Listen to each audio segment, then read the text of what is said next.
Welcome back everyone, Oz here, and today I've got some r/traumatize them back for you all. As per usual, I'll be reading the post, giving you my opinions, and I hope you do the same down in the comments below. And without further ado, let's jump right into it. Bay 214. Woman told me I was a terrible daughter for not calling my mom on Mother's Day. So, I told her why. For a few years, I worked at a dispensary and loved almost all of my customers. Obviously not all of them were great, and there was one woman specifically that always got under my skin. Rachel.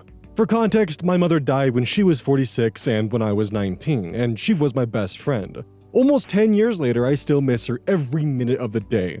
And holidays are hard for me and my family. For the last 10 years, there have been 3 holidays that I have always requested off of work: Mother's Day, her birthday, and Christmas. Last Mother's Day, I was unable to take Mother's Day off because there were only 2 people working at that store, and my manager wanted to spend Mother's Day with her mom.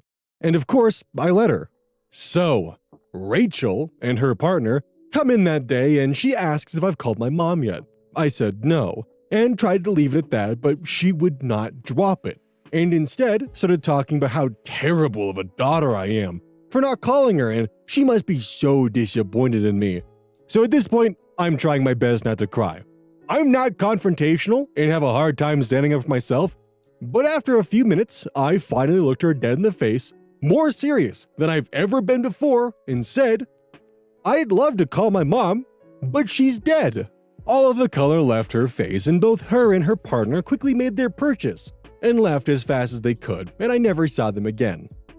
So you can check this in the link below, but OP does go on to add an edit about some very personal stuff about their mother, including a recent dream they had and some emotions they have attached to that, as well as asking Reddit as a whole if they've had any dreams about loved ones that have passed and how it makes them feel. And this particular edit, I feel, I would only be doing a disservice to OP and their mother's memory if I were to read it publicly. So I've elected to leave it out, but if you do want to take a look, please feel free to take a look at the comments. I always include the post for every single Reddit story that I read, so you can take a look at yourself. Part of me though, and re-relating this to the main story, I do wonder how much of Rachel's actions were more self-congratulatory than anything else, and they were trying to pat themselves on the back for being such a good daughter and wishing their mother happy Mother's Day.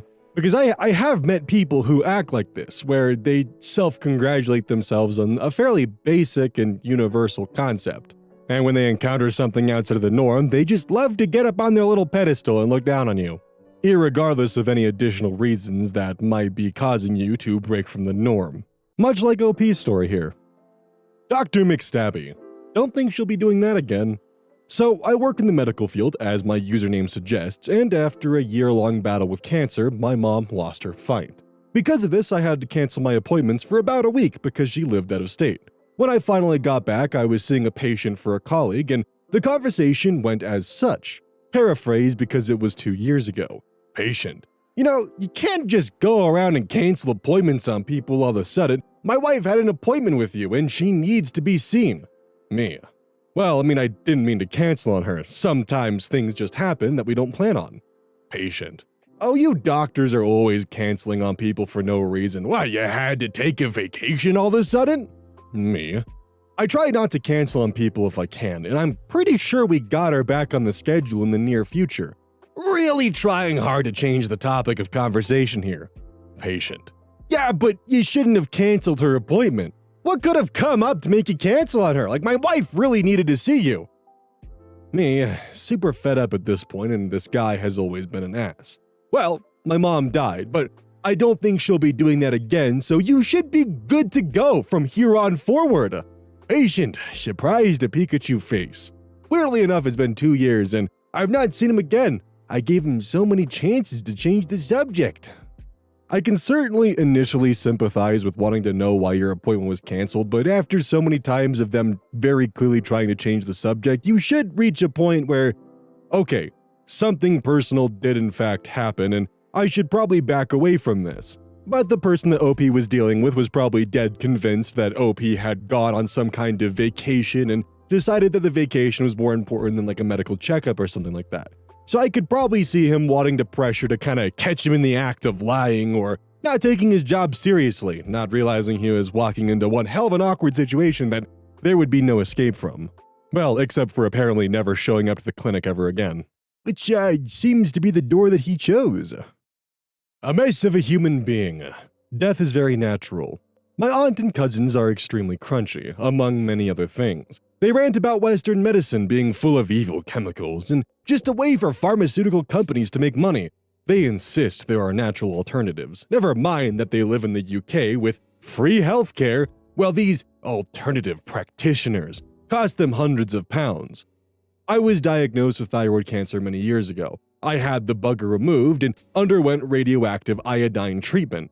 Now, I need to take thyroid medication every day for the rest of my life to supplement my missing thyroid. Now, a year or so after my cancer treatment, I was visiting my aunt in her 60s, and we were having dinner with my cousins and their friends, all in their 20s. Somehow, the conversation amongst them had turned to illness and the evil chemicals in medicine. You know, the kind of rant that's easy when you're healthy. At some point, my aunt realized I was at the table, and this was the exchange. "Sorry, OP, I know you've been through the ringer, but you're fine now, right? No more treatment?" "Yeah, I'm well, thanks. Just need to take my meds, but that's no bother." "What do you mean, meds?" "I don't have a thyroid, so I take a pill to replace it." "Oh no, all those chemicals. Don't they have a natural alternative?" "Oh yeah, death. Death is very natural." I'm kind of in a weird position on this because I understand the want and desire to lead a healthy lifestyle, especially when it comes to food, especially in America. When it comes to medicine, I have to draw a really hard line on that one because yes, the current medical system does have its flaws, don't get me wrong, I'll never defend those, but what we've accomplished in the past few centuries have been nothing but incredible for how we can now treat ailments and anything wrong with the human body. And I feel like it's a disservice to those people who have dedicated their entire lives to the practice to just simply sweep it away under the rug because you have a few fucked up corporations in the mix. Now, if it ended there, that would be it. I would just simply call it where you can have your opinion on the natural medicine and call it good. However, unfortunately, this whole natural medicine movement is causing a lot of harm to people. If you're perfectly healthy and you want to choose a more natural medicated lifestyle, that is entirely up to you. But when you start pushing that onto someone else and giving them false promises and false hopes, that's when I have a problem with it. Because you'll have people who will sell essential oils and marked up with the idea that it can cure cancer or fix that kidney problem you've been having. Then desperate people will go and buy these in hopes of a solution, drop the current medication or current doctor-prescribed things that they are required to take, and die from that. Because someone sold them a natural alternative that would fix the problem better than what the doctors prescribed. And that's the biggest problem that I have with natural medicine. And also, food for thought, if natural medicines like essential oils actually had the healing properties they're sold to have, why hasn't that been monopolized to an extent that we see other medications have been? Unfortunately, some medications are price gouged because they work. And if natural alternatives also did the trick, we would see a pretty disgusting monopolization of it, kind of like the diamond industry. Diamonds are actually incredibly common stones, but they've been monopolized and sold to the masses as these incredibly rare and significant rocks. The incubus. Is he deaf? Yes, he is. I worked at a magical resort in my teens, mostly by the pools. I worked there with a friend, Carl, who was deaf. The fact that he was deaf was noted on their name tag so customers were aware that he knew sign language. One day, while at work, it starts to rain and lightning. When you get a lightning storm, the resort makes all customers leave the pool area for safety. This upset one of the Karens at the pool, but she begrudgingly left. It was almost time to let the customers back into the pool area, but beforehand, the resort would have us attending the pool, clean the area up a bit of old towels, etc. before letting anyone else back in. Well, during this cleanup time, myself and Carl were picking things up and noted this same Karen was shouting at my friend, trying to get his attention, yelling at him to not clean up her resort towels as she wanted to ensure she kept the better area at the poolside, trying to save the seat. Carl was not responding to her shouts as could not hear her. Obviously. She saw me and started to complain about my friend me, stating how, "He's purposely ignoring me, how disrespectful! I should tell his manager." Before I could even respond, she then said, "What is he, deaf?" It was then I immediately responded with, "Yes, he is." While also being an awesome employee and friend, he helps here assisting with other deaf customers, as our resort sees customers from all walks of life." Karen seemed at a loss for words and did not even respond to me, just walking away but red in the face. I told Carl about it and he had a good laugh about it. I'd be curious if you, the listener and the audience, have any fun little stories to share about whether it's you or a coworker who had to deal with a dismissive customer akin to what happened in the story that OP posted here. I always enjoy the little stories and tidbits that y'all add in the comments. I always try to read through as much as I possibly can, and it makes my day a little better seeing that y'all have had similar experiences or can relate to the stories that we got here on the channel. Abel Frosting, 5603. No proof? Oh, bless your heart. I wouldn't be surprised if some are going to think this is fake, but I feel like other disabled people will find this a little satisfying, especially with how human resource offices across the board have sunk to new levels of gaslighting.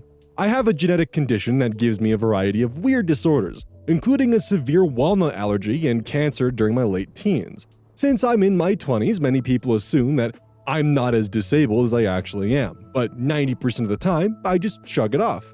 I have experienced a lot of subtle disability discrimination at work, but I've never been at a company where they're comfortable flat out saying, "We don't hire disabled people." Like, personally, I understand the logic of accidentally discriminating against me because you're worried your company could give me an allergic reaction, but every disabled person is unqualified? Which led me to this conversation. Head of Human Resources and owner of major company. I understand you had a misunderstanding with your manager yesterday, and I wanted to apologize for any mix-ups. Me? Oh, no understanding. Manager denied me a reasonable accommodation because you don't do them, and said your company doesn't hire anyone with a gap in their resume due to disability or illness. Personally, I don't see how chemotherapy I had years ago affects my qualifications for working as a store cashier. Owner. Those are serious accusations which we will certainly look into. Unfortunately, none of our employee calls are recorded, so there's nothing I can really do about a he said, she said situation. Me cutting him off. Oh, it's not. You're welcome to treat it as a he said, she said situation if that's your decision. However, I do have the conversation captured from my own records. Owner, yeah, I'm sorry, let me understand. You recorded your conversation with our employees? Me? Yeah, the state we're in is a single-party consent state. I wish I could have seen his face when I clicked play on my computer, and he heard my manager say that company was going to throw out my resume only because I needed chemotherapy a while ago since the owner was particular. The silence on the owner's end when he realized that his shitty policies were caught on a hot mic was priceless. I would add more details to show just how bad the situation got before and after reaching out to HR, but to be honest, the EEOC is about to traumatize them harder than I ever could.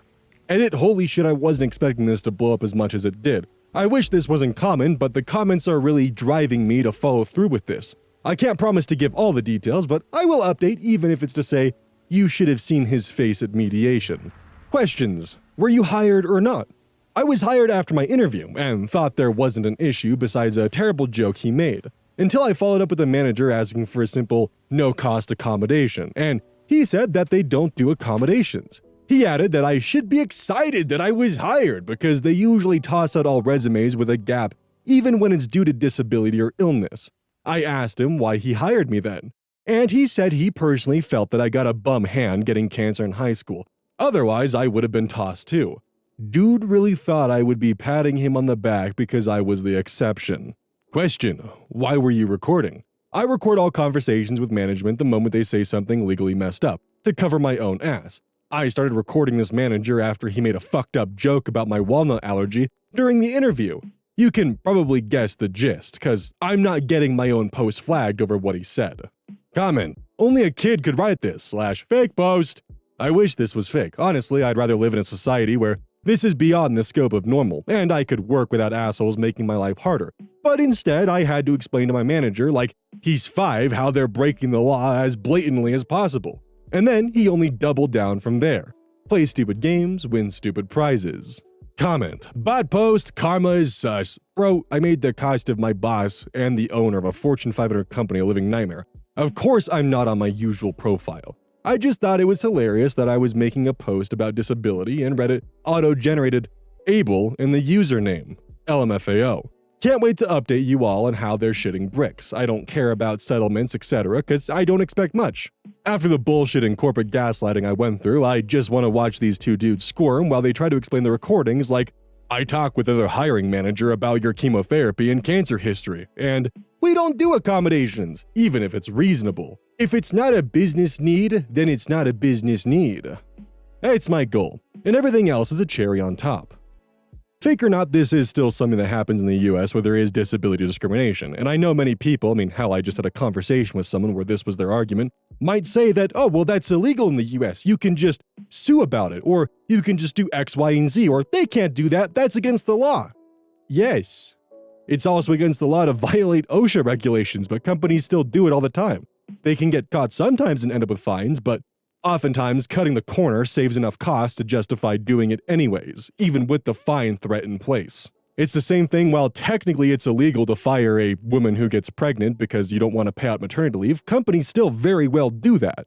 Yes, it's illegal for them to discriminate based upon pregnancy or disability, but honestly, they know it's going to be very difficult for you to find a proper lawyer or to even fight it or prove it, because honestly, they could make up 100 different reasons for why you were fired or let go.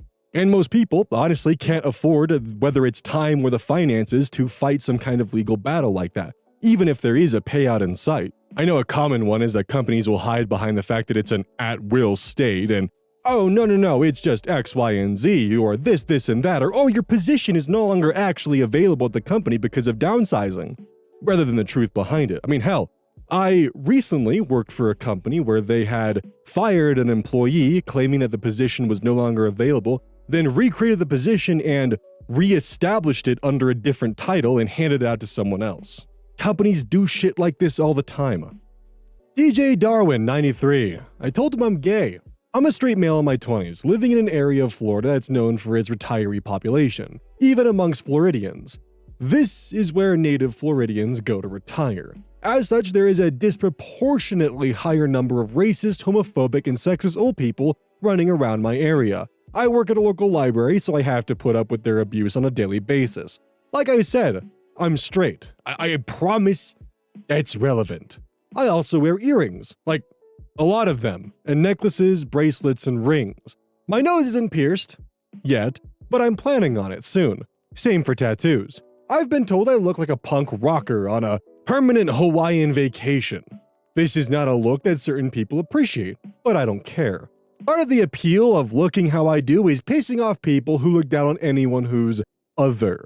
One morning a few months back, I was in a grocery store before my morning commute. I was just grabbing a donut and chocolate milk to have a driving breakfast. I'm waiting patiently in line, minding my own business, when a voice from behind me says, "Take that metal out of your ears, boy, you look like a homo." I turn around to see an old guy who probably should have died of old age before I was born, working with the public and dressing in a manner most of them find distasteful. I get this kind of abuse all the time. At work, I can't say or do anything unless they get really rude, but now I finally have a chance and I decide to take advantage of it. My first instinct was to lay into him, but I had to get going, and I knew that that was the reaction that he wanted. So instead, I pretended to misunderstand him. I smiled at him and said, "Thank you, my boyfriends love it. They think I'm so cute." He didn't respond or leave or anything. He just kind of looked at me with his mouth open. I gave him a big smile and turned away. He didn't say or do anything else. But when I got up to the cashier, he smiled and said, "You do look really cute." I wish I had turned around to see the boomer's response, but unfortunately, I didn't think to at the time. Too long didn't read. A homophobe said I look gay with earrings. I told him my boyfriends think I'm cute with them. I love the addition of that being plural. It adds so many questions to the feeble mind of someone who can't comprehend a guy liking a guy. Props to OP for being based as fuck, by the way. Practical Society 47. My late husband is the strong, silent type. So this happened a few years back. At the time, I had been widowed for about 2 years. I missed my late husband a lot, so I kept his urn of ashes on my bedside table as I was in the habit of talking to him about my day and saying goodnight at bedtime. One day, the doorbell rang. Being the socially anxious gal that I am, I ignored it. But they rang the bell 3 more goddamn times, and I became more annoyed than anxious and answered the door. To my great displeasure, there was a man at my door. Who wanted to talk about the state of the gutters and how desperately they needed to be cleaned? How convenient was it that this man was willing to do the vile job of cleaning the gutters for $250? It should be noted that I lived in a row home at the time and had one eaves trough that went across the edge of the roof, connecting all the units and one downspout. I tried to politely decline, but he kept up with his pre-programmed speech and asserted that he needed to speak with the man of the house. Cue the malicious compliance. I leaned back into the house and called my husband's name. "Mark," I shouted, "there's a guy at the door. Wants to talk about cleaning our gutters." Obviously, my spouse did not respond. I shouted louder for my spouse, but again, he didn't hear me or come to the door. Apologizing to the man, I told him I would just run upstairs and get the man of the house. As promised, I did run upstairs and grab Mark. I returned to the front door, lamenting out loud to Mark how frustrating it is when he doesn't respond to me calling for him, and I hate it when he gives me the silent treatment. "Here's the man of the house," I exclaim, holding up the urn like a game show prize. I continued my lament to the salesman that although Mark is a great listener, I'm saddened by how uninvolved he is with our children. He's the strong silent type, I concluded to the now silent, bug-eyed salesman. I decided to increase my dedication to the bit, as well as the sales jerk's sexist discomfort, and allowed my tears to flow unfettered. Normally, I loathe crying in front of strangers, but the grief of losing the father of my children, mixed with the rage at the arrogance and dismissive sexism, led me to sob screaming how much I hated my current life.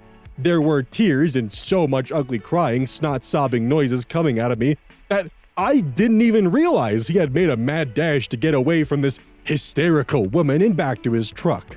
It was cathartic for me to release those pent-up emotions. Sometimes I still laugh about it with Mark. I know he definitely would be howling with laughter, as he was also quite the jokester. So I do have a bit of a story, and while it definitely does not compare to using your late husband's urn to essentially own someone who's extremely pushy, I've always had really bad baby face growing up, and when I was able to get into my first home, I had to deal with people every time I would answer the door, be like, "Oh, is your mom or dad home?" This probably happened more times than I can count on my hand, but eventually I got to the point where I would say, "Yeah, let me get them," and I would close the door and not come back, so that was always fun. Chronically pickled. Oops, I think I broke him. Let me set a scene for you. I, 31 female, am visiting a boomer father from out of state. We're sitting around the dinner table with the rest of my family talking. My parents split when I was 13 or 14. They have both remarried, but my father absolutely cannot let it go, and still shits all over my mom to this day. Also, he recently developed this weird sense of accomplishment and brags that you have to raise kids to be insecure. Because in his mind, the only way for someone to think of other people is to guilt them into it. So they learn to guilt themselves into it. So he's actively boasting his success in raising kids to be insecure. And I flatly say, except that it turned me into a doormat. I sought the approval of other people so badly that I just let anyone use me, especially as a teenager. My father sees this as an opportunity to trash my mom and says, "Yeah, your brother told me you used to sneak boys over to your mom's at night. That would have never happened if I had gotten sole custody of you instead of your mom." My response, actually, it probably would have happened a lot more. In fact, the very first time it happened was here. Let me tell you, the shock on his face was freaking priceless. He was almost too dumbfounded to ask, "What?"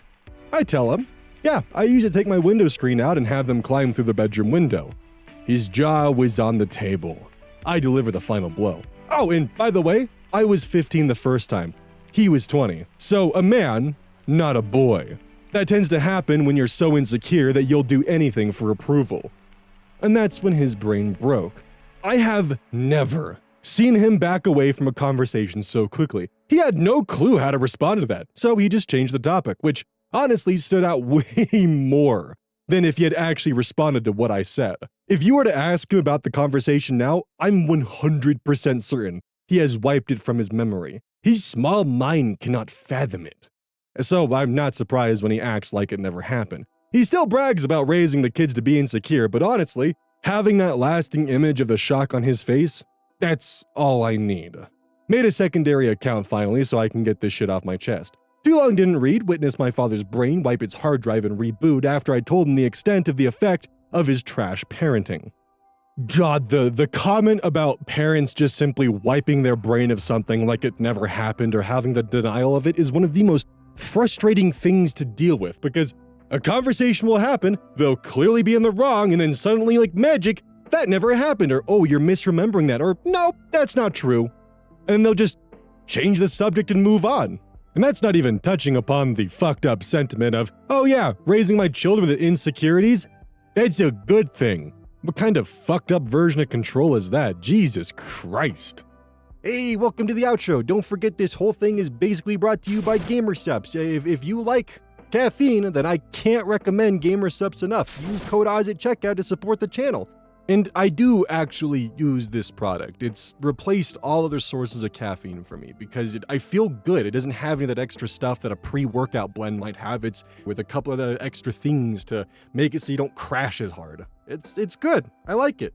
Personally, if you really want a good flavor, try the Soda Pressing Pear or even the Dragon Fruit Punch. Those two are my personal favorites right now.